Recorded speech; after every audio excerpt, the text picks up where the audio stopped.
आज हम fundamental rights की बात करने वाले हैं। फंडामेंटल राइट्स जो है हमारे संविधान के भाग 3 में आर्टिकल 12 से 35 में दिया गया है। अगर आप इंडियन पॉलिटी का भी पढ़ें तो पता चलेगा कि पार्लियामेंट के बाद, संसद के बाद बहुत बार टॉपिक पर ये फंडामेंटल राइट्स भी आ जाता है और इसमें बहुत सारा कंसेप्चुअल पार्ट है।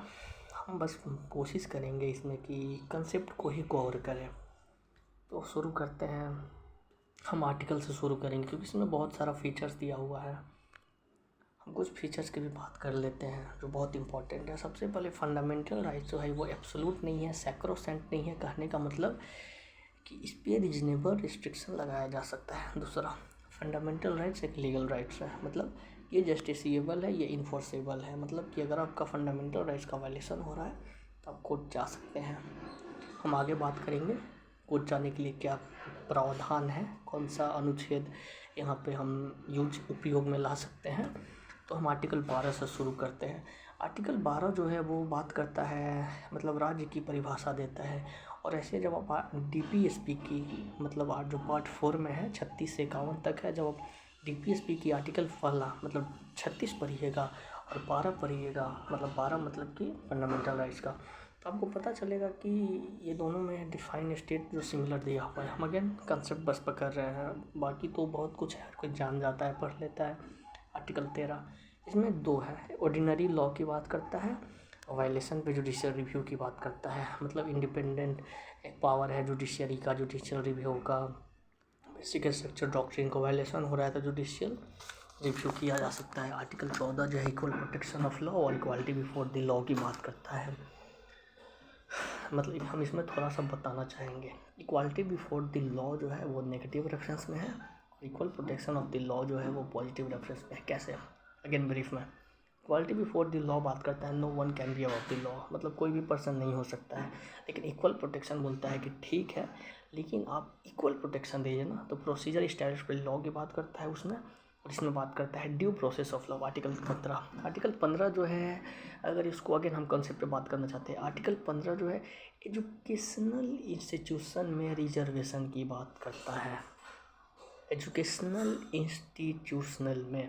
और आर्टिकल 16 जो है पब्लिक एम्प्लॉयमेंट में रिजर्वेशन की बात करता है। अगेन इसमें बहुत सारा चीज़ है, बस हम जो बोल रहे हैं वो चीज़ नहीं है, लेकिन हम डेप्थ में नहीं जाना चाहते हैं क्योंकि इससे हमारा वीडियो लंबा चला जाएगा। आर्टिकल 17 अनटचेबिलिटी की बात करता है। आर्टिकल 18 एबॉलिशन ऑफ टाइटल की बात करता है। आर्टिकल 19 से 22 जो है वो राइट टू फ्रीडम होता है। राइट टू फ्रीडम में आर्टिकल 19 में जैसे आपका एक्सप्रेशन का हो गया, स्पीच का हो गया। आर्टिकल 20 जो हो गया, कोई कन्विक्ट है, कन्विक्ट का जो ऑफेंस है उससे उसको प्रोटेक्शन की देने की बात करता है। आर्टिकल 21 जो right to life and liberty की बात करता है, right to life and personal liberty की बात करता है। आर्टिकल जो 22 हुआ वो बात करता है मेनली की, मतलब प्रिवेंटिव डिटेंशन, जो अरेस्ट है उसमें उसको प्रोटेक्शन देना। अगेन बहुत सारा इसमें है। आर्टिकल 23-24 जो है राइट टू अगेंस्ट एक्सप्लॉयटेशन की बात करता है, जिसमें ह्यूमन ट्रैफिकिंग आ गया आपका, फिर से फोर्स्ड लेबर आ गया, फिर से चाइल्ड लेबर आ गया जो कारखानों में काम करवाया जाता है। फिर से आर्टिकल 25 से 28 right to freedom of religion की बात करता है।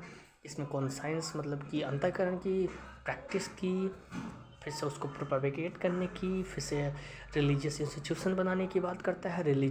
पिलग्रिम के लिए चार्ज मतलब फ़ी चार्ज करता है। इसी में है फिर से मतलब अपना जो कस्टम है उसको कंजर्वेशन की, कंजर्व नहीं प्रिजर्व बोलेंगे, प्रिजर्व की बात करता है।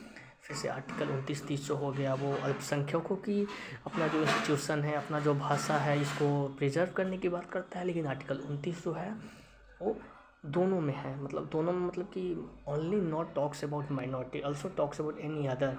मान के चलिए कि कोई अदर कम्युनिटी के लोग हैं जिनका भाषा जो है वो ख़त्म हो रहा है, मतलब ख़त्म होने के कगार पे, तो उसको वो लोग प्रिजर्व कर सकते हैं, वो अल्पसंख्यक हो गया चीज़। आर्टिकल 30 बस ओनली माइनॉरिटी की बात करता है। आर्टिकल 32 वही जो मैंने शुरू में बताया कि आपको हर चीज़ दे दिया गया, लेकिन उसको प्रोटेक्ट करने के लिए भी तो कुछ चाहिए। तो आर्टिकल 32 वो है राइट टू कॉन्स्टिट्यूशनल रेमेडी, इसको अम्बेडकर जी ने heart and soul of the constitution भी कहा था। आर्टिकल 32 में एक्चुअल में एक रीट जारी करता है हाई कोर्ट या सुप्रीम कोर्ट। रीट होता है legal order that says what to do और व्हाट नॉट टू डू।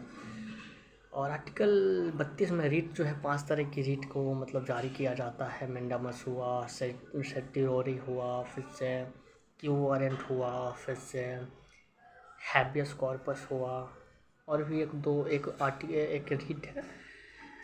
तो इतना है, मतलब हमने फंडामेंटल राइट्स का जो मतलब जो क्रक्स होता है, कोर होता है, हम उस पर बात की है। फिर कुछ फीचर्स का भी बात मैंने किया। तो फंडामेंटल राइट्स बहुत बड़ा टॉपिक है, लेकिन वही है कि जिस तरीके से मैंने बताया, अगर इस तरीके से कोई पढ़े तो उसका क्रक्स क्लियर हो जाएगा। बाकी डेप्थ में तो जाके पढ़ना ही होता है हर किसी को, इवन मतलब हर कोई पढ़ता है, हम लोगों ने भी पढ़ा है। और मतलब फंडामेंटल राइट्स है, और भी कुछ कुछ ऐसे टॉपिक है जिनको मतलब हम 6 मिनट या 7 मिनट में ख़त्म कर रहे हैं।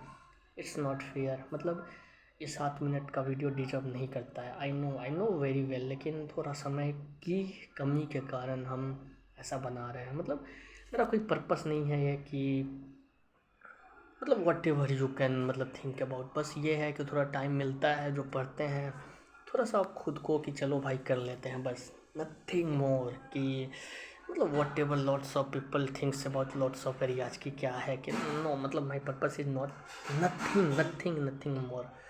बस यही है कि जो जानते हैं उसको बता देना। बहुत चीज़ों को लोग डफली लेते हैं, लेकिन वही है फंडामेंटल राइट्स आप पढ़ने बैठिएगा तो शायद आप जब 4 बार 5 बार पढ़िएगा तब आपको मतलब पता चलेगा कि अच्छा कैसे पढ़ना है। लेकिन एक क्रक्स बता दिया कि क्या कौन का आर्टिकल क्या बोलता है। मेनली आर्टिकल का ही तो खेल है। फीचर्स आप तो पढ़ लीजिएगा, क्या क्या कोई बोलता है पढ़ लीजिएगा। ऐसे मैंने आर्टिकल 15-16 को कितना ईजी वे में लिया। आर्टिकल 15 बोलता है एजुकेशनल इंस्टीट्यूशन में रिजर्वेशन की बात, आर्टिकल 16 बोलता है पब्लिक एम्प्लॉयमेंट में रिजर्वेशन की बात। तब आप जब क्रक्स को पकड़ लीजिएगा कि अच्छा आर्टिकल 15 तो हमको इस पर ध्यान देना, आर्टिकल 16 तो हमको इस पर ध्यान देना, बाकी तो पढ़ना ही है। बहुत सारा क्लॉज करके है।